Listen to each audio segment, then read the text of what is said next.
Separation anxiety disorder. Separation anxiety disorder एक anxiety disorder है। पिछली वीडियो में मैंने आपको बताया था कि एंजाइटी डिसऑर्डर में कौन कौन से एंजाइटी डिसऑर्डर होते हैं, उनमें से एक सेपरेशन एंजाइटी डिसऑर्डर भी।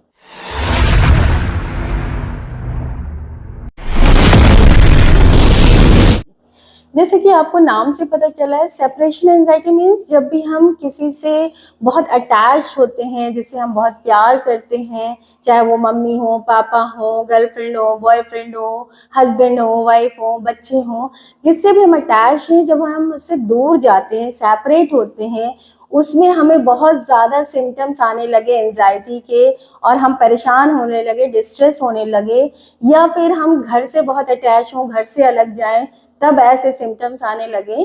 तो दोनों ही कंडीशन में इंसान से या घर से अलग होने पे अगर इस तरह के एंजाइटी सिम्टम्स आते हैं, तब हम कहते हैं सेपरेशन एंजाइटी डिसऑर्डर।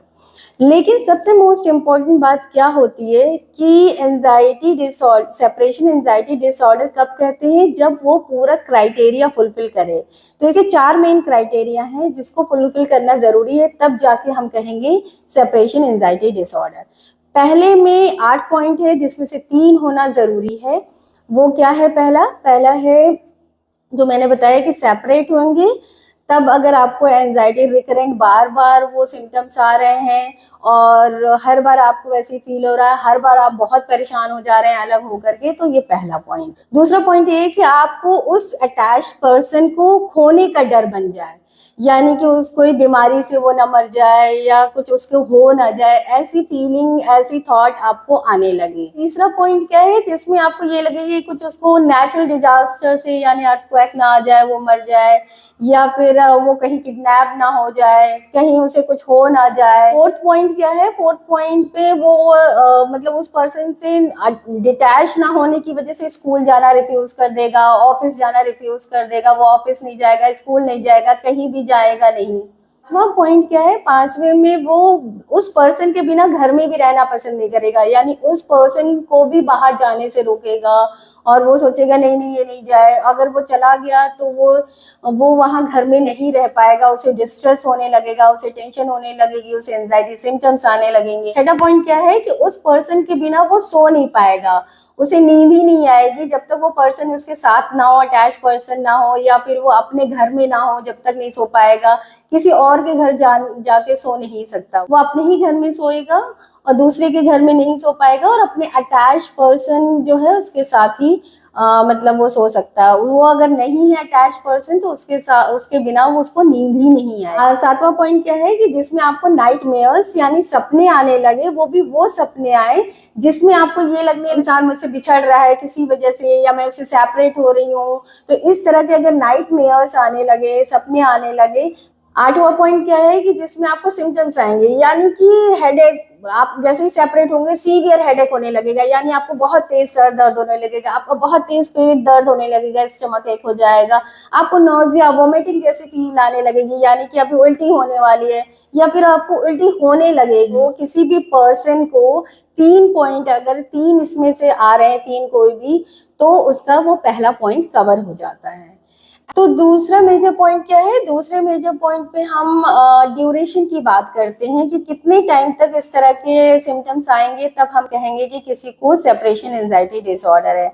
बच्चों में अगर 4 हफ्ते तक ये सिम्टम्स बने हुए हैं किसी से सेपरेट होने के बाद भी, तो क्या होगा कि उसे हम कहेंगे सेपरेशन एंजाइटी डिसऑर्डर है इस बच्चे को। लेकिन बड़ों के केस में ड्यूरेशन अलग है, उसमें 6 मंथ है। अगर मैं किसी भी काम से अपने घर से अलग जा रही हूँ, अपने माँ बाप से, अपने हस्बैंड से, और उसके बाद मैं पढ़ने के लिए या जॉब करने के लिए, और 6 महीने तक मुझे ऐसे ही सिम्टम्स आए जा रहे कंटिन्यूअस, मुझे हेडेक हो रहा है, पेट दर्द हो रहा है, वोमिटिंग फील हो रही है, मैं बिल्कुल रेस्टलेस हूँ, रह नहीं पा रही हूँ उनके बगैर, तो हम कहेंगे सेपरेशन एंजाइटी डिसऑर्डर है। आपने देखा होगा नॉर्मली क्या होता है, जब भी हम सेपरेट होते हैं अपने घर से या अपने किसी अटैच पर्सन से जिससे हम बहुत अटैच हैं, लगाव है हमें, या जिससे हमें मोहब्बत है, तो क्या होता है कि हमें इस तरह के सिम्टम्स आते हैं, कुछ दिन के लिए आते हैं, इट्स नॉर्मल। बट अगर बड़ों के केस में 6 महीने हो जाए और बच्चों के केस में 4 हफ्ते हो जाए, तो हम उसे डायग्नोसिस बनाएंगे सेपरेशन एंजाइटी डिसऑर्डर के। तो ये सेकेंड पॉइंट हो गया।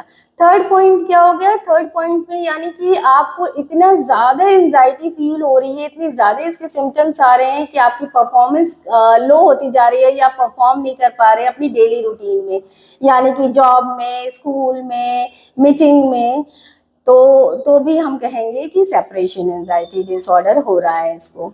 चौथा पॉइंट क्या है कि और ये सारे सिम्टम्स जो हैं किसी भी मेंटल डिसऑर्डर की और मेंटल डिसऑर्डर की वजह से ना हो, यानी कि जैसे कि एएसडी में क्या होता है, ऑटिज्म स्पेक्ट्रम डिसऑर्डर में बच्चा नहीं रह सकता है अपने अटैच पर्सन के बिना, या कोई सिजोफ्रेनिक सिम्टम्स है, हैलुसिनेशन एंड डिल्यूजन।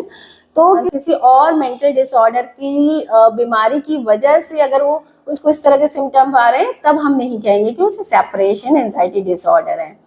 तो ये 4 पॉइंट्स अगर किसी भी इंसान में आ रहे हैं और उसे लग रहा है कि ये चारों पॉइंट फुलफिल कर रहा है या उसके जानने वालों को लग रहा है, तो प्लीज कंसल्ट करें साइकियाट्रिस्ट, साइकोलॉजिस्ट या किसी भी डॉक्टर से। और प्लीज मैं हर अपनी वीडियो में कहती हूँ कि ये जो वीडियोस हैं वो आपको नॉलेज देने के लिए, ना कि आप वो प्रोफेशनल बन जाएं। ठीक है, तो आप नॉलेज लीजिए, आपको लग रहा है ऐसा तो प्रोफेशनल्स के पास जाइए, उनसे प्रॉपर डायग्नोसिस बनाइए, प्रॉपर ट्रीटमेंट लीजिए, तब जाके आप जो है अच्छे से अपनी लाइफ को कैरी फॉरवर्ड कर पाएंगे, डिजीज को पकड़ पाएंगे, डिसऑर्डर को पकड़ पाएंगे और उसका इलाज अच्छा कर पाएंगे और हेल्दी लाइफ जी पाएंगे। तो अगर आपको मेरी वीडियो पसंद आ रही हो तो please like, share and subscribe करें और मेरी नेक्स्ट वीडियो का वेट करें। और जब तक के लिए आप खुश रहें, हेल्दी रहें और दूसरों को भी खुश रखें।